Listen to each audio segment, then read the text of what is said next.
Отавои Фозилҷон Хоҷамович, ходими калони илмии пойгоҳи бостоншиносии Панҷакент Сараз. Имрӯз мо қарор дорем дар Панҷакенти қадим дар ёдгорие ки асрҳои 58 арзи вуҷуд кардааст ва мо имсол тасмим гирифтем яке аз ёдгориҳои бонуфуз ин маъбади зардуштӣ аст ки дар маркази шаҳри Панҷакенти қадим сохта шудааст ва соли 1954 аз тарафи олимони рус Белинский, Якубовский, Шкода Валентиновна ҳафриёд гардидааст ва солҳои 1980 як бор таъмир карда шуда буд. ва чӣ хеле ки мебинед имрӯз мо сохти аввалаи маъбадро барқарор карда истодаем бо усули худи давраи суғдиён бо хишти хом ва коҳандовои лӯӣ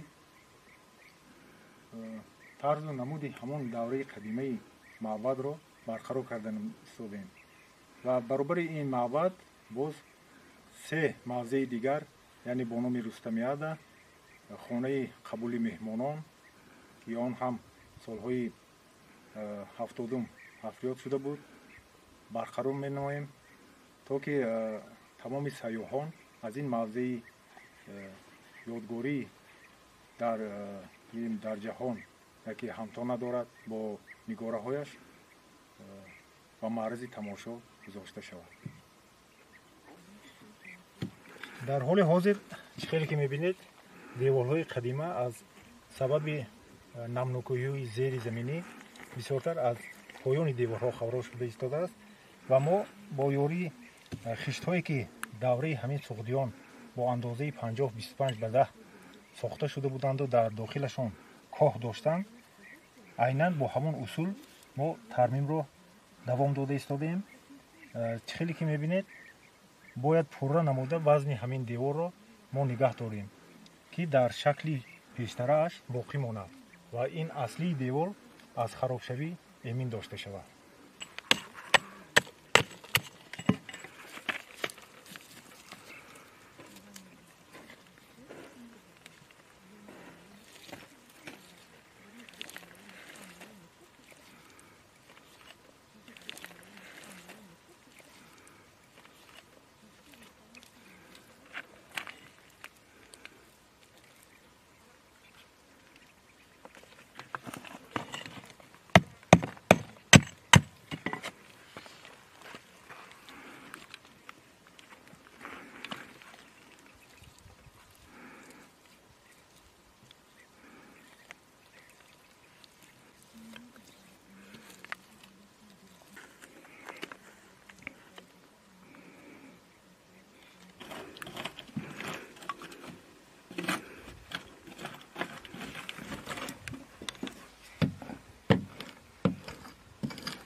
ман Полотов Абдураҳмон, ходими илмии осорхонаи миллии бостонии Тоҷикистон,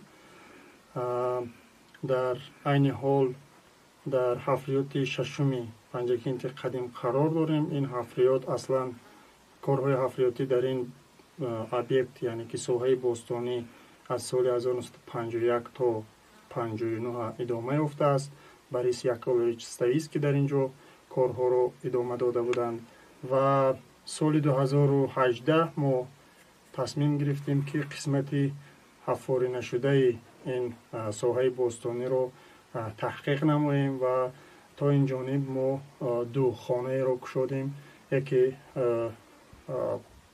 бо 5-6 ҳуҷраи истиқоматӣ ва дигаре ва айни ҳол ки мо дар ҳуҷраи 12 қарор дорем дар ин кор карда истодаем ва дар ин ҷо бозёфтҳо аслан ба асрҳои охири асри 7 ва ибтидои асри 8 тааллуқ доранд.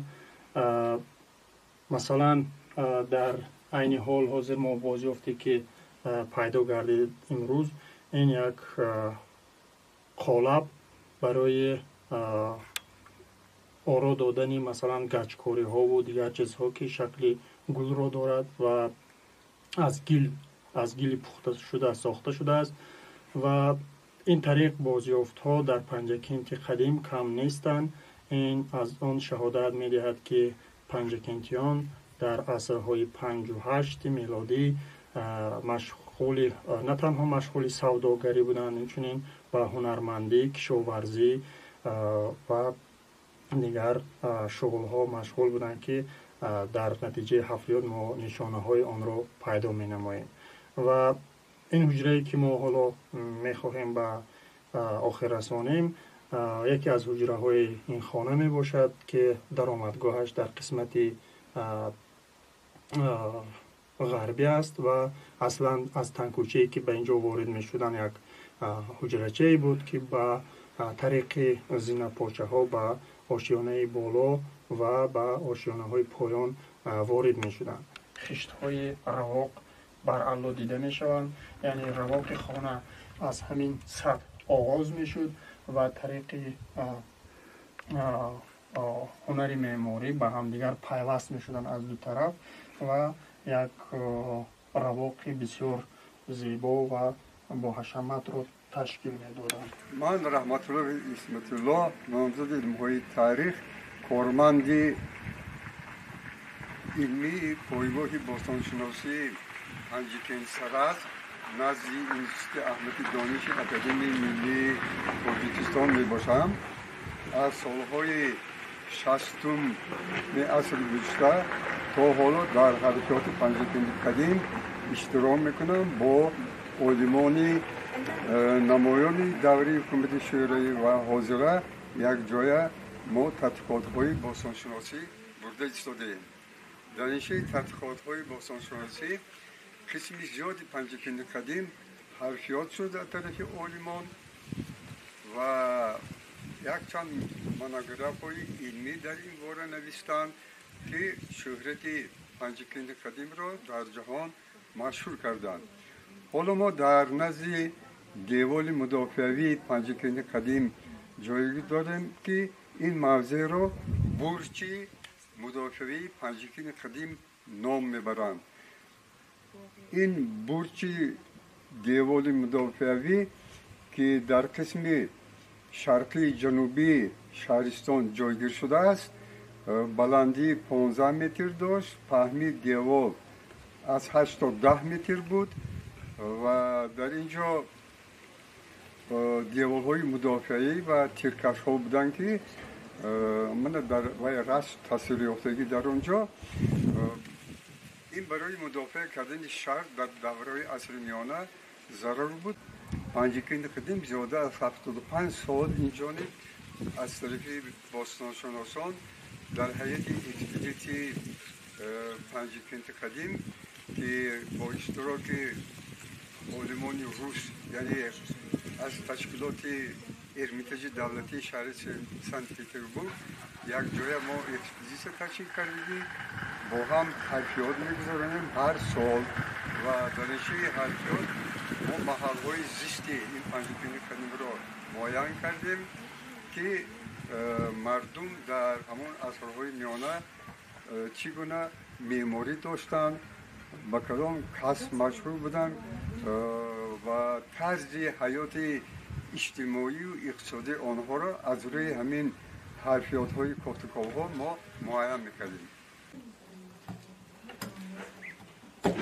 یکی از کارهایی که ما در دوام حفریات انجام میدیم، بغیر از کارهای حفریاتی که در شهر که قدیم میگذرد، این تازه کردنی بازیافت‌های متالی، اون چیزی که از آهن، برنجی و میس. اینکه بعضا وقت بازیافت‌های نقرگی هم میشوند. این برای چی تازه میکنیم؟ برای آن که از زنگش تازه میکنیم، برای معلوم کردنی همین بازیافت چی بودنش. مثلا علاقه ما میدونیم که همین کلید است، کلید قدیمه. وقتی که تازه شد باز زیباتر میشد. بعد این بازیافت رو رسمش رو هم میکشند برای در آینده چاپ کردنی همین بازیافت‌های، عموما همه بازیافت‌ها. مثلا اگر گیریم چیزهای برنجی، رنگشون سبز می شود از سبب آن که занг болояш занг гирифтааст, коррозия. Агар тоза кунем, мисалан тангаи қадима чунин тоза мешавад ва хонда ҳам мешавад. ин тарафаш тамға дорад. Масалан ин тангаи тархон аст. Маҳмуд Нурло ҳастам. донишҷӯи курси бахши магистратураи донишгоҳи давлатии Хуҷанд мебошам. ман чанд сол боз орзу мекардам ки дар ҳамин экспедитсияи бостоншиносии Панҷакент иша кунам ва худоро шукр ки ҳамин сол ба орзуям расидам. вале ин бор аст ки ман дар ин ҷо дар ҳамин ҳафриётҳо иштирок карда истодам. гарчанде ман бо чанд аъзоёни ин ҳафриёт тавассути шабакаҳои иҷтимоӣ суҳбат мекардам ва ҳозира коре ки мо карда истодаем ин корҳои барқарорсозӣ мебошад. яъне вақте ки мо дар ҷои ҳафриёт бозёфтҳои гуногунро ба даст меорем, мо онҳоро ба ин ҷо оварда баъд онҳоро барқарор мекунем ва ман асосан дар ин ҷо ҳозир бо барқарорсозии сафолҳо машғул мебошам, зеро ки сафолҳо бисёре аз сафолҳо дар ҳафриёт дар ҳолати шикаста қарор дорам. бинобар ин мо дар ин ҷо аввал инҳоро мешӯем, хубтарак мешӯем ва баъд аз он гирифта ба як ҷои махсус гузошта онҳоро мегузорем то ки хушк шавад ва вақте ки хушк мешавад баъд шурӯъ мекунем ба кори дигаре ки ин шириш молидан. чӣ хеле ки гуфтам, дуюмин кори асосие ки мо дар ин ҷо иҷро мекунем ин шириш молида, пайваст кардан ва барқарор кардани ин сафолҳо мебошад. ин кори хеле нозук мебошад, зеро ки ҳар як ҳамин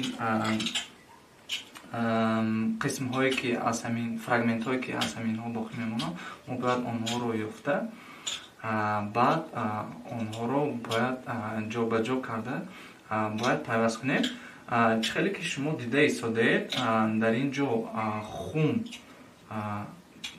хум ҳаст ва ин хум аллакай аз рӯи тарқишҳои он маълум аст ки онро мо чӣ тавр ба якдигар часпонида баъд барқарор карда истодем.